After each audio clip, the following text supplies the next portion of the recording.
Hello मेरे प्यारे दोस्तों, मैं आपका अंकित सर और आप देख रहे हैं अपना अंकित स्टडी सेंटर। उम्मीद करते हैं आप लोग स्वस्थ होंगे, मस्त होंगे और अपनी पढ़ाई अच्छे ढंग से कर रहे होंगे। आज हम लोग इस क्लास में 20 मोस्ट इंपॉर्टेंट ऑब्जेक्टिव क्वेश्चन देखेंगे इस नए साल पेपर के अकॉर्डिंग। जितने भी 25, 24, 23 में पेपर आए थे आपके, जो जो यहाँ पर इंपॉर्टेंट क्वेश्चन है उन्हीं को हमने यहाँ पर समाहित किया है। इसमें बायोलॉजी, फिजिक्स, केमिस्ट्री सभी क्वेश्चन है। आप लोग इसको देख लीजिए, जो आपका 20 नंबर का ऑब्जेक्टिव क्वेश्चन आता है यहाँ से ही मैक्सिमम क्वेश्चन भिड़ जाएंगे। आइए चलते अपने पहले क्वेश्चन की तरफ। देख लीजिए, आपका पहला क्वेश्चन है, कह रहा है शुद्ध जल का पीएच मान होता है। शुद्ध जल का पीएच मान होता है, तो सबसे पहले जान लेते हैं पीएच मान क्या है। पीएच मान का फुल फॉर्म होता है power of hydrogen. Power of hydrogen, जिसकी खोज एचपी सोरेनसन ने की थी। इन्होंने एक स्केल बनाया था। यदि यहाँ पर 0 से 7 और 14, अगर 7 है, अगर किसी पदार्थ का पीएच मान 7 है, तब वो होता है आपका उदासीन। क्या होता है? उदासीन। और अगर 7 से अधिक है और 14 से कम है, तब होता है आपका क्षार। वह विलयन कैसे होगा? क्षार। और अगर आप 0 से बड़ा है, 7 से छोटा है, तब क्या होता है आपका? अम्ल। तो जो शुद्ध जल होता है या आसुत जल होता है, इसका पीएच मान कितना होता है? 7। उम्मीद करते पहले क्वेश्चन का आंसर आपको समझ में आ गया होगा। आइए कुछ रिलेटेड इससे बता देते और पीएच मान। जैसे नमक, नमक का भी पीएच मान क्या होता है? 7। और शुद्ध जल का पीएच मान होता है 7। इसको याद करने के ट्रिक आप जान सकते हैं, जैसे कि एक हफ्ते में 7 दिन होता है और हमें 7 दिन नमक और जल का होना बहुत ही आवश्यक है। ये हमारे लिए बहुत आवश्यक। तो हम नमक और जल, नमक और जल, इसका पीएच मान कितना हो जाएगा आपका? 7। उम्मीद करते हैं आपको अच्छे समझ में आ गया होगा। चलते हैं दूसरे क्वेश्चन पर। दूसरा क्वेश्चन आपका कह रहा है बेकिंग सोडा का सूत्र है। बेकिंग सोडा का सूत्र है, इससे हम मीठा सोडा भी कहते हैं, सोडियम बाइकार्बोनेट भी कहते हैं। आइए बताते हैं, इनके सभी ऑप्शनों को हम डिस्कस कर लेते हैं। देखिए ध्यान से, पहला ऑप्शन है आपका यहाँ पर CaOCl2। CaOCl2 जिसे हम कहते हैं calcium oxy chloride. Calcium oxy chloride, ये आपका होता है विरंजक चूर्ण। क्या होता है? विरंजक चूर्ण। तो ये आपका होगा नहीं। बात करते हैं इसकी NaHCO3। हाँ, यही है आपका यही है आपका बेकिंग सोडा, जिसे हम सोडियम बाइकार्बोनेट भी कहते हैं। अब बात कर लेते हैं इसको, इसे हम कहते हैं नौसादर। क्या कहते हैं? नौसादर। इसका नाम है अमोनियम क्लोराइड। और ये आपका है धावन सोडा। क्या है? धावन सोडा। इसे सोडियम कार्बोनेट भी कहते हैं। उम्मीद करती है ये वाला क्वेश्चन भी आपको अच्छी ढंग से समझ में आ गया होगा। इसका आंसर क्या है? NaHCO3, option number B. बात करते थर्ड क्वेश्चन पर। एल्काइन का सामान्य सूत्र है। एल्काइन का सामान्य सूत्र है, ये आपका कार्बन और उसके यौगिक से है। देखिए ध्यान से, एल्काइन, जैसे एल्काइन में अब हमने पढ़ा है हाइड्रोकार्बन, दो होते हैं, संतृप्त हाइड्रोकार्बन और असंतृप्त हाइड्रोकार्बन। संतृप्त हाइड्रोकार्बन में आपका आता है एल्केन, असंतृप्त में आपका आता है एल्कीन और एल्काइन। यहाँ पर हमें इसका क्या बताना है? सूत्र। देखिए ध्यान से, ये जो पहला वाला है CnH2n, ये आपका है एल्कीन का। किसका है? एल्कीन का। और ये है आपका एल्केन का। किसका है? एल्केन का। बात ये आपका हो जाएगा एल्काइन का। किसका हो जाएगा? एल्काइन का। तो ऑप्शन नंबर आपका क्या हो जाएगा? सी। ऑप्शन नंबर क्या हो जाएगा? सी। उम्मीद करते हैं आपको तीनों क्वेश्चन अच्छे से समझ में आ गया होगा। आप लोग इसका स्क्रीनशॉट ले लीजिए, जिससे हम चले आगे क्वेश्चन की ओर। आइए आपका इसके आगे क्वेश्चन देखते हैं, क्वेश्चन नंबर 4। क्वेश्चन नंबर 4 देखिए क्या कह रहा है। कह रहा ब्यूटेनोन में क्रियात्मक समूह। ब्यूटेनोन में क्रियात्मक समूह है। आपका पहला कह रहा CHO है कि बॉन्ड CO है कि बॉन्ड OH है, बॉन्ड COOH है। देखिए ध्यान से, हम आइए सभी ऑप्शन को अच्छे से पहले डिस्कस कर लेते हैं। देखिए ध्यान से, जो पहला वाला ऑप्शन है बॉन्ड CHO, ये आपका एल्डिहाइड है। बॉन्ड CHO का कहीं लिखा है तो आपका कौन सा क्रियात्मक समूह होता है? एल्डिहाइड होता है। क्या होता है आपका? एल्डिहाइड। बात करें दूसरा, ये आपका क्या है? अगर कहीं CO ऐसे दिखाई दे आपको, तो ये आपका होता है कीटोन। क्या होता है? कीटोन। तो कीटोन में ही सफिक्स जो होता है आपकी ओन होती है। क्या होती है? ओन। तो ऑप्शन नंबर आपका बी क्या हो जाएगा? सही। आइए इसको देख लेते हैं। अगर OH लगा है तो ये आपका क्या दर्शाता है? एल्कोहल। OH क्या है आपका? एल्कोहल। अगर आपका बॉन्ड COOH, ये आपका कौन सा क्रियात्मक समूह है? ये आपका कार्बोक्सिलिक है। कौन सा समूह है? कार्बोक्सिलिक। तो इसका ऑप्शन क्या हो जाएगा? ऑप्शन नंबर बी, क्योंकि यही आपका क्या है? कीटोन। उम्मीद करती है आपको अच्छे समझ में आ गया होगा। आपको बताते हैं हम दूसरा क्वेश्चन इसके बाद। देखिए ध्यान से, कह रहा है जिंक चूर्ण पर तरल सल्फ्यूरिक अम्ल की अभिक्रिया से कौन सी गैस निकलती है। देखिए ये आपका धातु एवं आधात चैप्टर से है। देखिए, जब कभी भी धातु तनु अम्ल से अभिक्रिया करेगी, तनु अम्ल से अभिक्रिया करती, तो ये आपका संगत लवण बनाती है और हाइड्रोजन गैस रिलीज करती है। क्या बनाएगी आपकी? लवण और हाइड्रोजन गैस, लवण और हाइड्रोजन गैस बनाती है। देख लीजिए यहाँ पर कह रहा है क्या क्या है, जिंक चूर्ण, जिंक का फार्मूला होता है Zn+, तन सल्फ्यूरिक अम्ल, इसका फार्मूला होता है H2SO4। ये आपका बना देगा यहाँ पे ZnSO4 प्लस में हाइड्रोजन गैस निकाल देगी।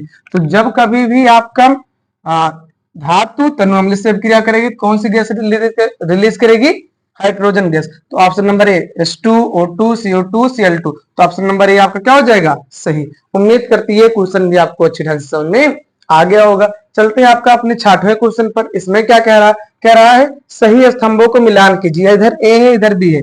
यहाँ देखिए इधर चिन्ह बने हुए हैं, इधर उसके नाम लिखे हुए, आपको मिलाना है, ए को बी से मिलाना है। देखिए ध्यान से, ये आपका फिजिक्स स्टार्ट हो रहा है, विद्युत धारा से क्वेश्चन है। वोल्ट मीटर, वोल्ट मीटर का जो सिंबल होता है आपका ये है ऑप्शन नंबर सी। प्रतिरोध, प्रतिरोध का सिंबल हो जाएगा आपका ऑप्शन नंबर ए। बंद प्लग कुंजी ऑप्शन नंबर डी। विद्युत सेल हो जाएगा आपका बी ऑप्शन। ये आपको मिलान अच्छे से उम्मीद करते समझ में आ गया होगा। और सेलों के संयोजन को ही हम क्या कहते हैं? बैटरी कहते हैं। क्या कहते हैं? बैटरी। तो ये आपको तीनों जो बहुविकल्पीय क्वेश्चन हमने बताया है, उम्मीद करते बहुत ही अच्छे समझ में आया होगा। आप लोग इसका स्क्रीनशॉट ले लीजिए, फिर हम चलते हैं आगे की तरफ। आइए उनके आगे का क्वेश्चन डिस्कस करते हैं। आपका क्वेश्चन नंबर 6 के बाद आपका आता है 7 नंबर क्वेश्चन कह रहा है विद्युत धारा का इकाई है। तो विद्युत धारा की जो इकाई होती है आपकी होती है एम्पियर। क्या होती है? एम्पियर। आइए इनके सभी ऑप्शन को डिस्कस करते हैं। जो वोल्ट होता है, जो वोल्ट किसका मात्रक है? विद्युत विभवांतर का। ओम किसका होता है? प्रतिरोध का। वाट किसका होता है? आपका शक्ति का मात्रक है। और एक अश्व शक्ति बराबर आपका होता है 746 वाट। आइए इसके बाद क्वेश्चन नंबर 8 कह रहा है बिजली के बल्ब में तंतु बना होता है, मतलब किसका बना होता है? देखिए टंगस्टन का, लोहे का, तांबे का, पीतल का। ये किसका बना होता है? टंगस्टन का। उम्मीद करते समझ में आ रहा होगा। और अगर आपसे पूछे हीटर, जो हीटर का तार होता है किसका बना होता है? तो नाइक्रोम का बना होता है। आप लोग कमेंट करके बताइए बल्ब में कौन सी गैस भरी जाती है। देखिए उसके बाद कह रहा है क्वेश्चन नंबर 9 एम्पियर सेकंड किसका मात्रक है? एम्पियर सेकंड मात्रक होता है आवेश का। देखिए कैसे, क्योंकि हम जानते हैं आई बराबर आपका होता है क्यू अपान में टी। तो क्यू बराबर आपका हो जाएगा आई टी। आई मतलब होता है विद्युत धारा, इसका मात्रक होता है एम्पियर। क्या होता है? एम्पियर। टी का मतलब होता है समय, समय का मात्रक होता है सेकंड। तो एम्पियर सेकंड ये किसका हो जाएगा? विद्युत आवेश का। अगर बात करें विद्युत ऊर्जा का क्या मात्रक होता है? इसका मात्रक होता है जूल। विद्युत वाहक बल का मात्रक क्या होता है? वोल्ट। विद्युत धारा का मात्रक क्या होता है? एम्पियर। आइए क्वेश्चन नंबर 10 देखते हैं। कह रहा है लघु पथन के समय परिपथ में विद्युत धारा का मान हो जाता है, मतलब बहुत कम हो जाता है, या परिवर्तित ही नहीं होता है, या बहुत अधिक बढ़ जाता है, इनमें से कोई नहीं। तो जो लघु पतन मतलब शॉर्ट सर्किट होता है, ये धारा बढ़ जाने के कारण होता है। तो ऑप्शन नंबर आपका क्या हो जाएगा? सी सही है। उसके बाद क्वेश्चन नंबर 11 कह रहा स्वस्थ नेत्र के लिए दूरबिंदु स्थित होगा। अगर दूरबिंदु पूछे तब हो जाएगा आपका अनंत पर। कितने पर हो जाएगा? अनंत पर। अगर निकटतम बिंदु पूछे तो आपका हो जाएगा 25 सेंटीमीटर। उम्मीद करते ये 11 क्वेश्चन हमने इस बार बताए आपको अच्छे तरीके से समझ में आ गए होंगे। आप लोग इसका स्क्रीनशॉट ले लीजिए, फिर चलते हैं हम आगे की तरफ। जो 9 क्वेश्चन बचे हैं उनको हम डिस्कस कर लेते हैं। आइए देखते हैं क्वेश्चन नंबर 12। देखिए क्वेश्चन नंबर क्या कह रहा है। कह रहा है एक अवतल दर्पण की वक्रता त्रिज्या 20 सेंटीमीटर है। दर्पण की फोकस दूरी होगी -20 सेंटीमीटर, -10 सेंटीमीटर, 40 सेंटीमीटर या 10 सेंटीमीटर। आइए हमने पढ़ा है फोकस दूरी और वक्रता त्रिज्या में संबंध। ये होता है आपका एफ बराबर में r/2। या फिर हम इसी को चाहे तो अगर r का मान ज्ञात करना तो r बराबर हो जाएगा आपका 2f। क्या हो जाएगा? 2f। देखिए ध्यान से, एक अवतल दर्पण की वक्रता त्रिज्या 20 सेंटीमीटर, मतलब हमें दिया है r का मान 20 सेंटीमीटर, लेकिन अवतल दर्पण में वक्रता त्रिज्या का मान नेगेटिव होता है, इसलिए हम क्या लिखेंगे? -20 सेंटीमीटर। हमसे पूछ क्या रहा है? फोकस दूरी। तो यह बराबर होता है r/2। देखिए ध्यान से, r के स्थान -20/2 कितना हो जाएगा? -10 सेंटीमीटर।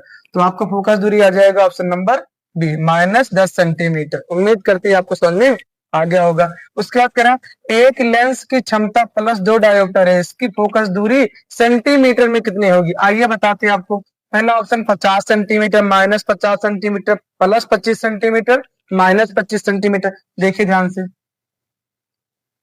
यहाँ पर हम जानते हैं जो लेंस की क्षमता का सूत्र होता है P बराबर में होता है 1/f, मतलब फोकस दूरी जब मीटर में हो।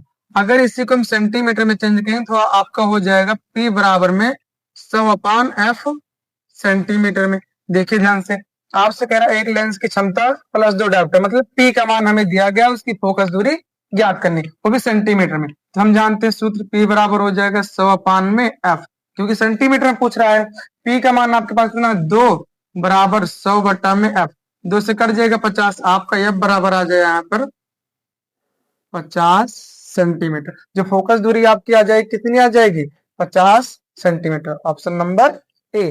प्लस में आ रहा है, इसका मतलब आपका कौन सा लेंस है, अवतल लेंस है उत्तल लेंस, या आपका उत्तल लेंस है।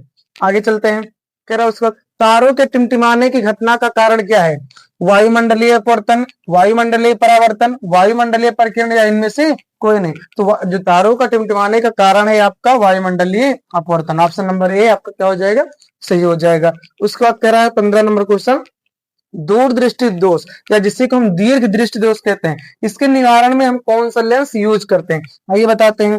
अवतल लेंस, उत्तल लेंस, द्विफोकस लेंस, या इनमें से कोई नहीं। तो जो दीर्घ दृष्टि दोष होती है इसके निवारण के लिए हम उत्तल लेंस का प्रयोग करते हैं, और निकट दृष्टि दोष के लिए हम अवतल लेंस का प्रयोग करते हैं। उम्मीद करती है क्वेश्चन आपको समझ में आगे होंगे।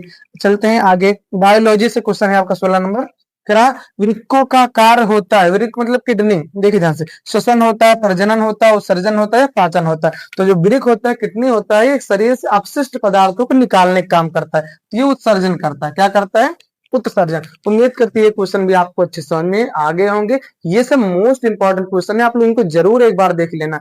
आप लोग इसका स्क्रीनशॉट ले लीजिए। चलते हैं आगे की तरफ, आइए चलते हैं क्वेश्चन नंबर 17 की तरफ। देखिए क्वेश्चन नंबर 17 आपका क्या कह रहा है, बायोलॉजी से है। पराग कोश में होते हैं बाह्य दल होता है, आपका अंडाशय होता है, बीजांड होता है, कि आपका परागकण होता है, बताइए क्या होता है। तो इसमें होता है आपका परागकण। क्या होते हैं, परागकण। तो पराग कोश में क्या होते हैं, परागकण। आइए उसके आगे देखते हैं। 18 नंबर क्वेश्चन कह रहा है, मेंडल ने प्रारंभिक शिक्षा प्राप्त की थी, मंदिर में की थी कि स्कूल में, गुरुकुल या गिरजाघर।